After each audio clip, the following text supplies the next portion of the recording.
तो हेलो मेरे प्यारे साथियों, कैसे हैं आप सभी। उम्मीद करते हैं आप लोग बहुत ही अच्छे होंगे। तो आज की वीडियो का अपना टॉपिक है एनसीईआरटी से क्लास 12 के एक्सरसाइज 7.2 का सॉल्यूशन। 7.1 में आपने देखा था कि जो भी था निरीक्षण विधि द्वारा आपको समाकलन करना था या फिर डायरेक्ट मेथड से समाकलन करना था। लेकिन अब जो एक्सरसाइज 7.2 और या फिर इसके आगे का जो भी समाकलन है उसमें कुछ ना कुछ मेथड का, कुछ ना कुछ विधि का यूज करके आपको क्या करना है, इंटीग्रेशन निकालना है। तो अब जो भी क्वेश्चन आएगा ना उसका डायरेक्ट से कोई भी इंटीग्रेशन नहीं निकल सकता है। जैसे कि आपको क्वेश्चन दे देगा 2x/1 + x², इसका इंटीग्रेशन आप कैसे करेंगे। जैसे देख लो, इंटीग्रल ऑफ 2x और अपॉन 1 + x², इंटीग्रल x के सापेक्ष। अब देखो इसका इंटीग्रेशन करते रह जाएंगे। नीचे में अगर सिंगल टर्म रहता तो हम अलग अलग भाग करके कर लेते, लेकिन यहाँ पर ऐसा संभव नहीं है। तो अब समझना होगा आपको कि इंटीग्रेशन करने के टोटल कितनी विधियाँ हैं। इंटीग्रेशन करने के टोटल 3 मेथड हैं हमारे पास। पहला है प्रतिस्थापन विधि द्वारा समाकलन, दूसरा है आंशिक भिन्नों के द्वारा समाकलन और तीसरा है खंडशः समाकलन। जो भी अपने इंटीग्रेशन 7वां चैप्टर का जितना भी एक्सरसाइज है उस सभी एक्सरसाइज को मिला करके बस यही 3 मेथड हमें पढ़ना है। और ये 3 मेथड पढ़ लेंगे, इंटीग्रेशन के किसी क्वेश्चन को हल करने में आपको कहीं भी किसी तरह का दिक्कत नहीं होगा। तो जैसे कि आज के इस वीडियो में देखने वाला एक्सरसाइज 7.2 का सोल्यूशन, कोई भी क्वेश्चन को नहीं छोड़ेंगे, एक एक क्वेश्चन को समझना है बड़े ही प्यारे तरीके से। अगर चैनल पे आए हैं पहली बार तो चैनल को सब्सक्राइब कर लेना, साथ में बेल आइकन को प्रेस करके अपने प्यारे दोस्तों को भी शेयर कर देना। तो चलिए मेरे प्यारे भाइयों, आज का अपना वीडियो शुरू करते हैं। मेरे प्यारे भाइयों देखिए, एक्सरसाइज 7.2 का फर्स्ट क्वेश्चन, सेकंड क्वेश्चन और थर्ड क्वेश्चन आपको पीछे में लिखा हुआ दिख रहा है। 2x/1 + x² log x का होल स्क्वायर अपॉन x और 1/1 x + x log x, इसका इंटीग्रेशन करना है। तो आपको देखिए सबसे पहला मेथड है ना अपना प्रतिस्थापन। 7.2, 7.3 और 7.4 पूरा प्रतिस्थापन विधि का ही यूज होगा। प्रतिस्थापन मेथड ऑफ सब्स्टिट्यूशन होता है, ठीक है। इसी मेथड का यूज करना है और इस क्वेश्चन को समझिए। आइए कैसे इसको सॉल्व करेंगे। तो इसमें जो है सबसे पहला काम होता है कि हम किसी फलन को z माने। जैसे कि देख लो यहाँ पर जो भी स्टेप होगा ना, कोई फलन f(x) हमारे पास क्वेश्चन में अवेलेबल होगा, ठीक है, और साथ साथ उसका डेरिवेटिव मतलब f' भी उस क्वेश्चन में ही होगा। इसके अलावा कुछ नहीं होना चाहिए। अगर ऐसा नहीं है तो आपको उस फॉर्मेट पर लाना होगा कि कोई फलन और उसका डेरिवेटिव, दो के अलावा कोई तीसरा ना मिले। तो देखिएगा यहाँ पर इस पहले क्वेश्चन को सॉल्व करते हैं। हालांकि चूंकि पहला प्रश्न है तो हो सकता है कि समझने में थोड़ा दिक्कत हो, लेकिन 2, 3, 4, 5 क्वेश्चन को करने के बाद पूरे डाउट क्लियर हो जाएगा। तो देखिए यहाँ पर 2x/1 + x² है। यहाँ पर अगर ध्यान देंगे तो दो अलग अलग चीज़ें हैं, एक है ऊपर में 2x और नीचे में 1 + x²। तो यहाँ पर आपको देखना है कि ऐसा कौन सा चीज़ इस क्वेश्चन में है जिसका डेरिवेटिव आपको साफ साफ दिख रहा है। तो अगर ध्यान देंगे नीचे में है 1 + x², इसका डेरिवेटिव क्या होगा, तो 1 का डेरिवेटिव 0 होगा, x² का डेरिवेटिव 2x होगा। तो 1 + x² पूरे का डेरिवेटिव जस्ट ऊपर में मिल रहा है। तो बस क्वेश्चन सॉल्व हो चुका। आप फलन खोज लीजिए और उसका डेरिवेटिव खोज लीजिए, आपका क्वेश्चन सॉल्व। यहाँ पर जैसे कि ये दिया हुआ है तो यहाँ पर सबसे पहला स्टेप हम करेंगे, माना z। फलन हम किसको मानेंगे, जो भी फलन होगा उसको हम z मानेंगे। तो z बराबर क्या मान लिया हमने, 1 + x², ठीक है। अब इसका अवकलन करो x के सापेक्ष, तो dz/dx हो जाएगा। z का अवकलन x के सापेक्ष dz/dx, और इसका अवकलन x के सापेक्ष करेंगे तो 0 + x² का डेरिवेटिव 2x। यहाँ से आपको क्या करना है, dz = ये 2x को आप dx को उधर ले जाओ तो क्या बन जाएगा, 2x dx। अब एक चीज़ आप कंफर्म कर लेना क्वेश्चन में, ये इतना चीज़ करने के बाद कि 1 + x² मिल गया और यहाँ से 2x dx है तो ऊपर में 2x dx मिल गया। इसके अलावा कोई चीज़ नहीं बच रहा है, तो बस क्वेश्चन अब यहाँ से हो जाएगा सॉल्व। तो यहाँ से हम लिखेंगे नाउ, ठीक, जो चीज़ आपने माना है उसको इंटीग्रेशन में पुट करो। माने हम z किसको, 1 + x² को, तो 1 + x² चूँकि नीचे में है तो इसके जगह पर हम z रख सकते हैं। और ऊपर वाला जो 2x dx है वो किसके बराबर है, dz के। तो यहाँ 1 लिख करके इधर हम क्या करते हैं, dz लिख देते हैं। यहाँ से क्या चीज़ साफ साफ क्लियर समझ में आ रहा है कि 1/z का इंटीग्रल चाहिए आपको z के सापेक्ष। 1/x का इंटीग्रेशन x के सापेक्ष क्या होता है, log of mod of x। तो 1/z का इंटीग्रल z के सापेक्ष क्या होगा, log of mod of z। तो बस वही चीज़ पुट करना है यहाँ पर। ये हो जाएंगे log of mod of z और प्लस में c। और z हमने किसको माना था, 1 + x² को, तो वैल्यू हम रख देंगे log of mod of 1 + x² और प्लस में c। ये हो जाएगा अपना प्यारा सा आंसर। उम्मीद करते हैं प्यारे भाइयों पहला क्वेश्चन था, थोड़ा ज़्यादा टाइम देकर के समझाएं, समझ में आ गया होगा। इसी तरह से आप सेकेंड क्वेश्चन में खोजिए कि फलन आपके पास क्या है, उसका डेरिवेटिव क्या है। तो यहाँ पर हम देख सकते हैं कि log x होकर फलन माने हम, तो log x का डेरिवेटिव क्या होता है, 1/x। तो 1/x, नीचे में x है तो 1/x ही तो है। हाँ, तो यहाँ पर समझ में आ गया हमको कि हम यहाँ पे z मानेंगे किसको, log x को। तो माना z बराबर log x, तो dz/dx क्या हो जाएगा, dz/dx हो जाएंगे 1/x, ठीक है। और अगर डी जेड का वैल्यू चाहिए तो ये हो जाएगा 1/x और ये डी एक्स उधर जाने के बाद डी एक्स। तो देखिएगा यहाँ से log x को हमने z माना है, तो ये तो log x का स्क्वायर है, तो ये क्या हो जाएगा z का स्क्वायर, ठीक है। और 1/x dx बच रहा है, तो 1/x dx किसके बराबर है, dz के। अब यहाँ से साफ साफ दिख रहा है कि हमको z स्क्वायर का इंटीग्रल z के सापेक्ष करना है, तो ये क्या हो जाएगा z⁻³ और प्लस में c। और z हमने किसको माना था, log x को, तो यहाँ से हो जाएगा log x का क्यूब और बट्टा में 3 और प्लस में c। ये रहा अपना प्यारा सा आंसर। अब जस्ट तीसरा क्वेश्चन में अब देखेंगे कि इस दोनों क्वेश्चन में तो साफ साफ हमको फलन दिख रहा था और उसका डेरिवेटिव भी दिख रहा था, लेकिन यहाँ पर आप अगर log x को z मान भी लेते हो तो 1/x और प्लस में कुछ अलग अलग टर्म है, तो आपको थोड़ा सा हो सकता है तो सॉल्व करना पड़ेगा क्वेश्चन को। यहाँ देख सकते हैं कि इस दोनों टर्म में आपको x दिख रहा है, तो सीधा सा बात है कि x कॉमन आएगा, तो ये हो जाएगा 1/, नीचे से x कॉमन आ जाएगा तो बचेगा x और यहाँ से बच गया 1 और यहाँ से भी x कॉमन आया तो यहाँ से बच गया log x और dx।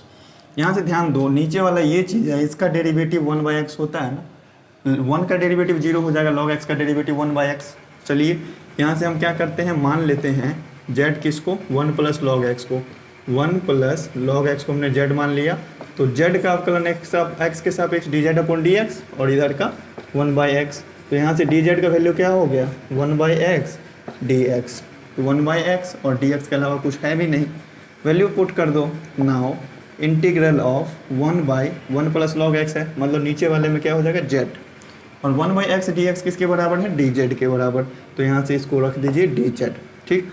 1/z का इंटीग्रल बस वही हो जाएगा log of mod of z + c, और z आपने जिसको माना था उसका वैल्यू पुट कर दीजिए, ये हो जाएगा log of mod of 1 + log x और प्लस c। उम्मीद करते हैं प्यारे भाइयों फर्स्ट, सेकंड और थर्ड क्वेश्चन भी बहुत ही प्यारे तरीके से समझ में आया होगा। टोटल इस एक्सरसाइज में है 37 क्वेश्चन। इतना समय आप किसी क्वेश्चन में नहीं देंगे, क्योंकि अगर इतना समय दिया हमने तो बहुत ज़्यादा टाइम लग जाएगा, बहुत ज़्यादा बड़ा वीडियो बन जाएगा। कम समय में ज़्यादा क्वेश्चंस को सॉल्व किया जाता है इस चैनल पर। तो चलिए मेरे प्यारे भाइयों बढ़ते हैं अपने नेक्स्ट क्वेश्चन पे। तो देखिए मेरे प्यारे भाइयों क्वेश्चन नंबर 4 और क्वेश्चन नंबर 5 अपना क्वेश्चन बोर्ड पर लिखा हुआ है, बहुत ही प्यारे तरीके से हल करना है। तो देखिएगा यहाँ पर आपको दिख रहा है sin x into sine of cos x integration x के सापेक्ष। तो मेरे प्यारे भाई देखो यहाँ पर दो टर्म अलग अलग है, एक तो इधर sin x है और एक इधर साइन ऑफ cos x है। अब बताइए यहाँ पर अगर sin x को फलन मानेंगे तो इसका डेरिवेटिव क्या होता है cos x, तो sin x है इसको फलन हमने मान लिया, तो cos x के अलावा और कुछ नहीं होना चाहिए, लेकिन यहाँ पर cos के अलावा क्या है sin भी है, तो यहाँ पर हम फलन जो है sin x को नहीं मान सकते, यहाँ पर फलन हमको मानना होगा इस cos x को, क्योंकि cos x का भी डेरिवेटिव क्या होता है माइनस sin x होता है। तो किस तरह से सॉल्व करना है देख लो, यहाँ पर हम मान लेंगे माना z बराबर cos x, तो यहाँ से इसका x के सापेक्ष अवकलन dz/dx क्या हो जाएगा माइनस sin x, ठीक, माइनस साइन एक्स। अगर dz का वैल्यू सिर्फ चाहिए तो ये हो जाएगा माइनस साइन एक्स और ये dx उधर जा करके dx लग जाएगा, ठीक। लेकिन देखो ऊपर में अगर हमने cos x को हमने फलन माना है तो उसके अलावा sin x dx बच रहा है, तो केवल sin x dx का मान हमको चाहिए, तो ये माइनस इधर आकर के लग जाएगा कि नहीं, ठीक। चलो ना अब वैल्यू पुट करो क्वेश्चन में, तो इंटीग्रेशन ऑफ यहाँ क्या है साइन ऑफ cos x, इस cos x को हमने जहाँ z माना है तो इसको हम क्या लिखेंगे साइन z, तो ये हो जाएगा साइन z, ठीक। और ये बच रहा है साइन x और dx, तो साइन x dx किसके बराबर हो गया माइनस dz के बराबर। अब मेरे प्यारे भाइयों बताइए ये माइनस और चाहे जो भी कांस्टेंट गुना में होता है उसको हम क्या करते हैं बाहर निकाल लेते हैं, तो माइनस इंटीग्रेशन ऑफ क्या हो जाएंगे साइन z dz। अब साइन z का इंटीग्रेशन बताइए क्या होता है, ये होता है माइनस cos x, तो पहले से ये माइनस था ही और इसका इंटीग्रेशन हो जाएगा माइनस cos z और प्लस में c, ठीक। माइनस माइनस प्लस, प्लस में cos हो गया और z की जगह पर हम रख देंगे cos x, तो ये हो जाएगा cos ऑफ cos x और प्लस c। यही रहा अपना प्यारा था आंसर, उम्मीद करते हैं समझ गए होंगे। अब देखिए यहाँ पर साइन एक्स प्लस बी है, cos एक्स प्लस बी है। आपको यहाँ पर ये भी पता है कि साइन का भी डेरिवेटिव cos होता है, cos का डेरिवेटिव माइनस साइन होता है, दोनों में से किसी को भी मान करके बना सकते हैं, लेकिन थोड़ा माइनस का लफड़ा ना लगे इसीलिए हम साइन एक्स को मान लेते हैं, साइन को फलन मान लेंगे तो इसका डेरिवेटिव प्लस में cos x हो जाएगा। लेकिन अगर cos को आप मानते हैं फलन तो डेरिवेटिव क्या हो जाएगा माइनस साइन हो जाएगा, तो माइनस का लफड़ा तो हो ही गया, आंसर मैच करने में दिक्कत हो जाएगा वैसे में, हालांकि आंसर दोनों से ही सेम आ जाएगा। तो माना z बराबर क्या हो जाएगा साइन ax प्लस b, ठीक।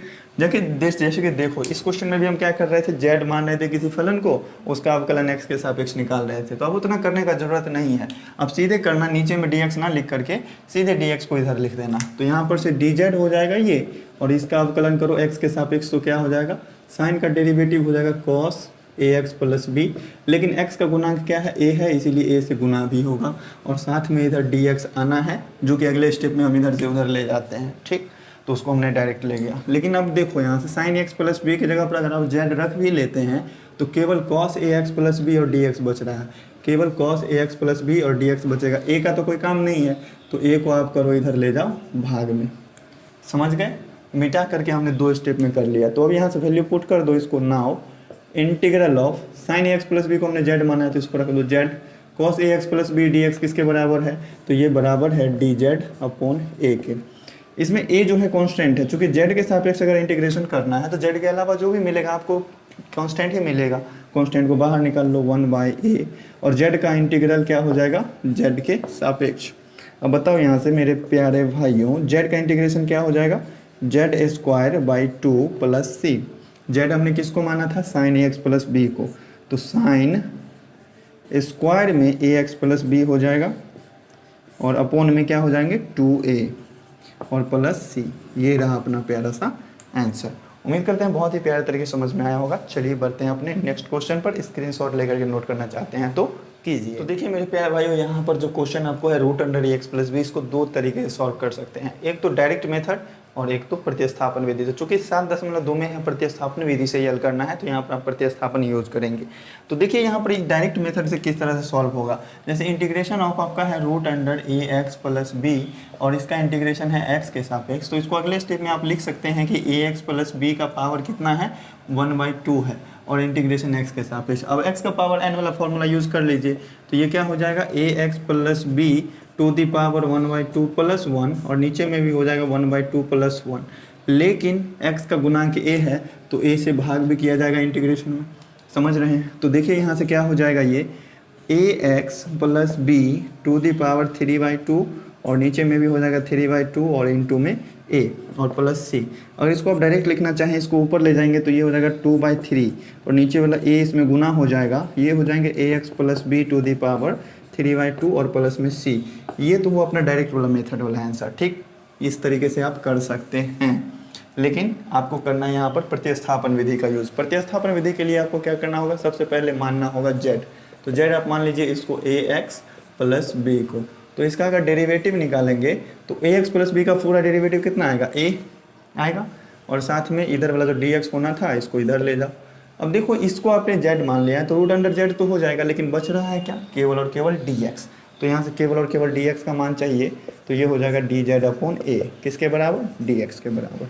नाउ वैल्यू पुट करते हैं, integral of root under z, और ये dx किसके बराबर है, तो डी जेड अपॉन ए के बराबर है। 1/a कॉन्स्टेंट बाहर निकल जाएगा, और इंटीग्रेशन किसका हो जाएगा, z to the power 1/2 integral z के सापेक्ष। तो देखिए यहाँ से ये हो गया 1/a, और इंटू z का पावर 1/2 का इंटीग्रल 1/2 में 1 जोड़ाएगा, और नीचे भी 1/2 में 1 जोड़ाएगा, और प्लस c।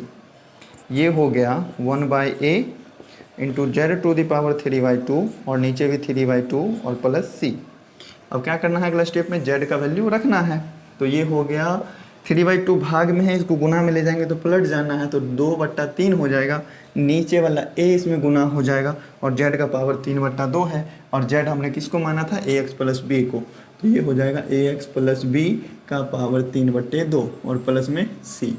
तो दोनों तरीके में से आप कोई सा भी तरीका यूज़ करके क्वेश्चन बना सकते हैं। स्क्रीनशॉट लेकर के प्यारे भाई नोट करना चाहते हैं तो नोट कर लीजिए। बढ़ते हैं आप इसके बाद अपने नेक्स्ट क्वेश्चन पे। प्यारे भाई बहुत ही प्यारा सा क्वेश्चन है, क्वेश्चन नंबर 7। क्या है क्वेश्चन में, x root under x plus 2। अब इसको कैसे सॉल्व करना है, तो देखिए आपको कुछ अगर समझ में ना आए क्वेश्चन में, तो जो भी रूट के अंदर वाला टर्म है उसको आप क्या करो, z मान लो। तो यहाँ पर क्या करते हैं, मान लेते हैं, माना z किसको, x प्लस 2 को, ठीक है। तो यहाँ से डी जेड क्या आ जाएगा, इसका डेरिवेटिव 1 हो जाएगा, और साथ में इधर वाला तो dx आना ही है, मतलब डी जेड का वैल्यू किसके बराबर आ गया, dx के बराबर। ठीक, यहाँ तक कोई दिक्कत नहीं। तो चलिए अब वैल्यू हम पुट करते हैं, और एक्स्ट्रा में जिस चीज़ का ज़रूरत पड़ेगा वो आगे निकाला जाएगा। रूट के अंदर x प्लस 2 है, x प्लस 2 को हमने z माना है, तो ये हो जाएगा root under z। D x का वैल्यू डी जेड के बराबर है, लेकिन एक्स तो एगो बच रहा है ना, एक्स का मान कहाँ से पता चलेगा, तो एक्स का मान पता चलेगा यहाँ से। अगर जेड बराबर एक्स प्लस 2 है तो यहाँ से केवल और केवल एक्स का मान अगर हम निकालना चाहें तो निकाल सकते हैं। ये 2 चला जाएगा इधर माइनस में, तो एक्स बराबर क्या हो जाएगा, जेड माइनस 2। तो चलिए यहाँ से एक चीज़ नया पता चला कि एक्स के जगह पर हम क्या रख सकते हैं, जेड माइनस 2, ठीक है। और डी एक्स किसके बराबर, डी जेड के बराबर, ठीक। तो देखो अब यहाँ से क्या होता है, रूट जेड को हम जेड से गुना करेंगे, मतलब जेड का पावर 1/2 का गुना होगा जेड के साथ, और फिर माइनस 2 और जेड टू द पावर क्या हो जाएंगे 1/2, और इंटीग्रेशन जेड के सापेक्ष। रूट जेड का मतलब ही होता है जेड का पावर 1/2, ठीक। अब देखो यहाँ से बेस सेम है, गुना में है, तो पावर क्या हो जाएगा, जुड़ जाएगा। जेड का पावर 1 होता है तो इंटीग्रेशन ऑफ जेड का पावर 1/2 में 1 जोड़ाएगा तो ये हो जाएगा 3/2, और माइनस 2 गुना जेड का पावर 1/2, और इसका इंटीग्रेशन जेड के सापेक्ष। अलग अलग इंटीग्रेशन कर सकते हैं या फिर नहीं करना चाहते तो कोई बात नहीं। जेड का पावर 3/2 का इंटीग्रेशन हो जाएगा जेड का पावर 3/2 + 1, और नीचे में भी 3/2 + 1, और माइनस 2 है गुना में। जेड का पावर 1/2 का इंटीग्रेशन जेड का पावर 3/2, और नीचे में भी 3/2 + c। देखो 1/2 का इंटीग्रेशन आप सीधे याद रखो कि 1 जोड़ेंगे तो 3/2 ऊपर भी होना है, 3/2 नीचे भी होना है। तो हर क्वेश्चन में इतना लंबा प्रोसेस करते जाइएगा तो उतना भी संभव नहीं है, थोड़ा फास्ट कैलकुलेशन करिए। 3/2 में 1 जोड़ेंगे ना तो 5/2 हो जाएगा, ठीक है। ये हो गया जेड का पावर 5/2, और नीचे में भी 5/2, माइनस 2 इंटू जेड का पावर 3/2, और नीचे में भी 3/2 + c, ठीक। और जो भी नीचे वाला टर्म है इसको ऊपर ले जाओ, पलट जाएगा ना, 2/5, और जेड का पावर 5/2, और माइनस 2 गुना ये 3/2 ऊपर जाएगा तो 2/3 हो जाएगा, और जेड का पावर 3/2 + c, ठीक है। यहाँ से देखो 2/5, और जेड हमने किसको माना था, x + 2 को, तो ये हो जाएगा x + 2 का पावर 5/2, और माइनस 2 दूनी 4/3, और x + 2 का पावर 3/2 प्लस में c। यही अपना प्यारा फाइनल आंसर। उम्मीद करते हैं प्यारा भैया समझ में आ गया होगा। अगर समझ गए हैं तो नोट कीजिए, फिर इसके बाद बढ़ते हैं अपने नेक्स्ट क्वेश्चन पे। मेरे प्यारे भाइयों क्वेश्चन नंबर 8, x √1 + 2x²। तो देखिए जहाँ वहाँ पिछला क्वेश्चन जो था उसमें बाहर में भी x ही था, रूट के अंदर में भी x वाला ही टर्म था, लेकिन यहाँ पर रूट के अंदर में x² वाला टर्म है, बाहर में x वाला टर्म है। तो आपको पता है कि x² का डेरिवेटिव क्या होता है, 2x होता है। भले ही x के टर्म में तो आता है ना, भले ही गुना भाग में कोई भी अंक है उससे हमको कोई मतलब नहीं है।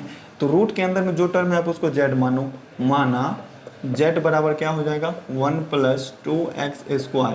तो अगर डेरिवेटिव निकालेंगे तो dz का वैल्यू इधर का 1 का डेरिवेटिव 0, 2x² का डेरिवेटिव 4x, और ये वाला dx तो जाएगा इधर। तो देखो रूट के अंदर में जो भी टर्म था 1 + 2x² उसको हमने z मान लिया, तो बच क्या रहा है x और dx। तो हमको केवल x और dx का मान चाहिए, तो ये 4 जगह जाएगा भाग में, मतलब dz/4 आ जाएगा किसका मान, x × dx का, ठीक है। ये चीज़ चूँकि ज़रूरी है तो इसको घेर करके रख लीजिए, चूँकि कहीं भागे नहीं ज़्यादा दूर। तो यहाँ से आप वैल्यू पुट करेंगे। नाउ इंटीग्रेशन ऑफ रूट के अंदर वाला टर्म को हमने माना z, तो रूट z हो गया। x dx किसके बराबर है, dz/4, ठीक है। अब देखो यहाँ से जो 1/4 कांस्टेंट है बाहर निकाल लो, और रूट z का इंटीग्रेशन क्या होता है, z का पावर 1/2 का इंटीग्रेशन, यही ना होगा। तो ये हो गया 1/4, और z टू द पावर 1/2 का मतलब z का पावर 3/2, और नीचे में भी पावर 3/2 + c, मतलब पावर में 1 जोड़ा जाएगा फिर 1 से भाग दिया जाएगा, मतलब जोड़ करके भाग दिया जाएगा। सीधी सी बात है, इतनी सी, और कुछ नहीं है। यहाँ से हो गया 1/4 और इंटू 3/2 है, ऊपर जा करके क्या हो जाएगा 2/3, और फिर z का पावर 3/2 + में c। यहाँ से कट गया 2 दूनी 4, क्या आ जाएगा 1/6, z का पावर 3/2 और प्लस में c, क्या आ गया 1/6, और z हमने किसको माना 1 + 2x², और इसका पावर कितना हो जाएगा 3/2 और प्लस में c। ये रहा अपना प्यारा सा आंसर। उम्मीद करते हैं प्यारा भैया बहुत ही प्यारे तरीके से समझ में आया होगा। चलिए बढ़ते हैं अपने नेक्स्ट क्वेश्चन पे। प्यारे भाइयों बहुत ही प्यारा सा क्वेश्चन है, क्वेश्चन नंबर 9। देखिएगा यहाँ पर 4x+2 है, रूट अंडर जो भी है साफ साफ दिख रहा है यहाँ पर। तो रूट के अंदर में x² + x + 1 है, अगर इसका आप डेरिवेटिव करते हैं तो ये आएगा 2x + 1, ठीक है। और 2x + 1 आ रहा है तो इसको हम 2x + 1 बना सकते हैं, कैसे? तो इसमें से 2 कॉमन लेकर के। तो बस ऐसे करके साफ साफ देख लेना है आपको क्लियरली, और इतना समझना तो पड़ेगा ही। इस क्वेश्चन को सॉल्व करेंगे तो सबसे पहला काम है हमको मानेंगे z बराबर किसको? तो रूट के अंदर वाला टर्म को x² + x और प्लस में 1 को। तो dz क्या आएगा अपना? ये आ जाएगा 2x + 1, ठीक, और इनटू में dx, इधर वाला जो भी है उधर भेजना होगा। तो चलिए हम नाउ वैल्यू पुट करते हैं। तो इंटीग्रेशन ऑफ, यहाँ पर क्या था 4x + 2 था ना, इसमें से अगर हम 2 कॉमन ले लेते हैं तो क्या बचेगा? 2x + 1 बचेगा ना, और रूट अंडर x² + x और प्लस 1 इंटीग्रल x के सापेक्ष होगा। ये 2 कांस्टेंट है अपना, बाहर निकाल लो और इंटीग्रेशन वैल्यू पुट करो। इसकी जगह पर क्या हो जाएगा? रूट अंडर z हो जाएंगे, और ये 2x + 1 dx किसके बराबर? dz के बराबर। चलिए इसका इंटीग्रेशन तो सिंपल से निकल गया। रूट z का इंटीग्रेशन क्या होता है? z का पावर 3/2 और नीचे में भी 3/2 और प्लस c, ठीक। ये वाला चीज़ ऊपर आया तो पलट जाएगा ना, तो 2 गुने 2/3 हो जाएगा, और z का पावर 3/2 हो जाएगा, प्लस c हो जाएंगे। तो इसका आंसर मेरे ख्याल से यहीं तक में आ जाना चाहिए। ये हो जाएगा 4/3 और z का पावर 3/2 मतलब इस चीज़ का पावर 3/2, x² + x + 1 का पावर 3/2 और प्लस में c। ये हुआ अपना पहला सा फाइनल आंसर। उम्मीद करते हैं प्यारे भाइयों ये क्वेश्चन भी बड़े ही प्यारे तरीके से समझ में आया होगा। चलिए बढ़ते हैं अपने नेक्स्ट क्वेश्चन पर। तो मेरे प्यारे भाइयों बहुत ही प्यारा सा प्रश्न, क्वेश्चन नंबर 10, 1/x - √x, इसका इंटीग्रेशन करना है आपको। तो यहाँ पे साफ साफ दिख रहा है आपको? साफ साफ नहीं दिख रहा है। यहाँ पर अगर इस फलन को हम कुछ फलन मानते हैं तो उसका डेरिवेटिव नहीं दिख रहा है साफ साफ। तो देखिए यहाँ पर से हम कुछ कर सकते हैं, इस तरह का पैटर्न आपको दिखेगा ना, क्वेश्चन को बार बार सॉल्व करते करते आपको समझ में आ जाएगा। अगला स्टेप इसमें करना है क्या चीज़? 1/, इसमें से अगर हम √x कॉमन ले लेते हैं तो बचेगा यहाँ से क्या?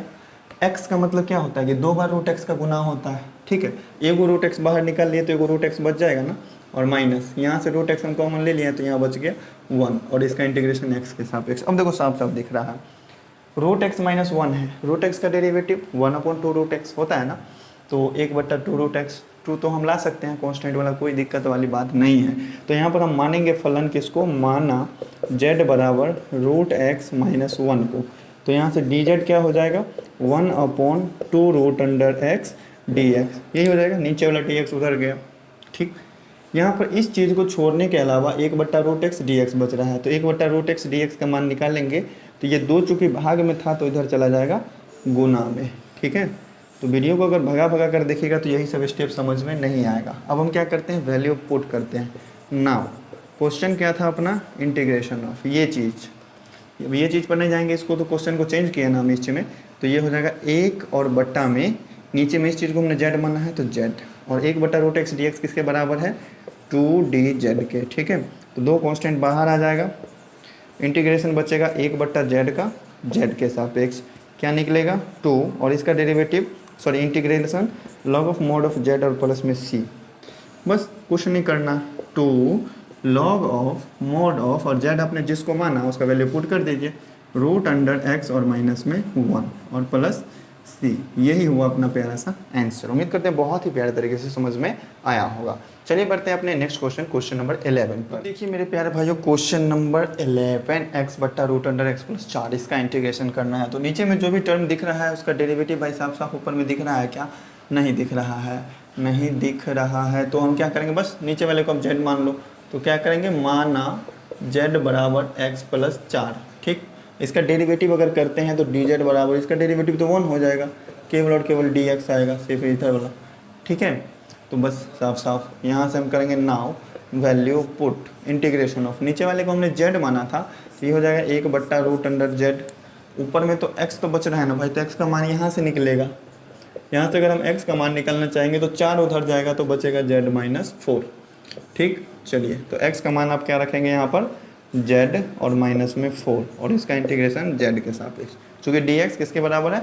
dz के बराबर। तो क्या कर सकते हैं अब यहाँ से हम अलग अलग तो कर सकते हैं ना, z और बट्टा में √z और माइनस 4 बट्टा में √z, और इसका इंटीग्रेशन z के सापेक्ष, ठीक। जेड बट्टा रूट जेड है, इसका मतलब ये कटेगा कितने से, हाफ से, तो ये हो जाएगा रूट अंडर जेड और माइनस 4 बट्टा रूट अंडर जेड, इसका इंटीग्रेशन जेड के सापेक्ष। तो देखिए रूट अंडर जेड है, इसका मतलब क्या है, ये चीज़ जेड का पावर 1/2 है और इसका इंटीग्रेशन क्या आ जाएगा, जेड का पावर 1 जोड़ने पर 3/2 हो जाएगा, नीचे में भी 3/2 हो जाएगा, माइनस इसका इंटीग्रेशन करेंगे तो 4 तो होगा ही, चूँकि ये रूट जेड है ऊपर में गया होगा तो क्या हो गया होगा, जेड का पावर -1/2 और इसका इंटीग्रेशन जेड के सापेक्ष होगा कि नहीं, बिल्कुल होगा। अब इसको सॉल्व करेंगे इधर वाले टर्म को तो 2/3 हो जाएगा, प्लट करके 2/3 और जेड टू द पावर 3/2 और -4 इंटू जेड का पावर -1/2 है ना, इसमें 1 जोड़ो, जेड का पावर -1/2 में 1 जोड़ो और -1/2 में 1 जोड़ करके भाग भी दो और प्लस सी, ये हो गया 2/3 जेड टू द पावर 3/2 माइनस 4 गुना, एक में 1/2 घटेगा तो 1/2 ही बचेगा और नीचे में भी 1/2 ही हो जाएगा प्लस सी। ठीक है, बस प्यारा सा क्वेश्चन अपना सॉल्व हो चुका। जेड का पावर 3/2 माइनस 1/2 ऊपर आएगा तो 2/1 हो जाएगा, मतलब 4 दूनी 8 और इनटू में क्या है जेड का पावर 1/2 प्लस सी। अब जेड का वैल्यू पुट कर दो बस, 2/3 जेड हमने किसको माना था, x+4 को, तो ये हो गया x+4 का पावर 3/2 और -8 इंटू x+4 का पावर 1/2 प्लस सी। आप देख लेना अगर बुक में कहीं यहाँ इस पर रूट लगाया होगा तो रूट भी आप लगा सकते हैं। ठीक है, पावर 1/2 का मतलब रूट ही होता है। तो अपना प्यारा सा क्वेश्चन नंबर 11 भी हो चुका है सॉल्व। उम्मीद करते हैं समझ गए होंगे। चलिए बढ़ते हैं अपने